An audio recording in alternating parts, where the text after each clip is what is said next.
23 tón jablk skončilo v priekope po havárii kamióna v Malej Domaši pri Vranove nad Topľou. Náklad museli strážiť policajti. Jablká totiž začali rozkrádať Rómovia z nedalekej osady.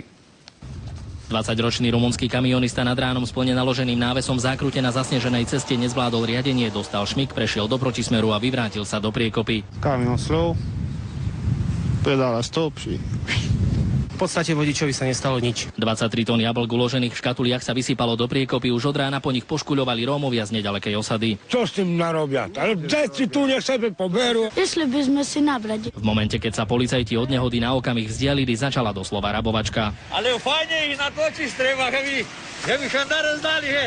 To. No vidíte, pochli šandare, i oni pochli hady. Dneška budú koláčky budú. Zvládne, mne ťažké je. Jablúka sú zdravé. Prekvapení zostali, keď ich za to začali policajti pokutovať. Nie, čo na ne oči predašednú? Toto je ako priestupok teraz? Áno, proti majetku. Diskriminácia Rómov. Keď druhé sebe vežňujú, nikto nič nehonáte. Ale keď vežne čárny šítke, tu sú tu. Prevrátený kamión musela prísť vyslobodiť ťažká technika, kde napokon skončí 23 tón jablk, nám nevedel povedať ani vodič kamiónu. I don't know. Takže im ďakujeme šumne za jablka, nemusíme kupovať. Z Malej Domaše, Martin Jedinák, televízia Markíza.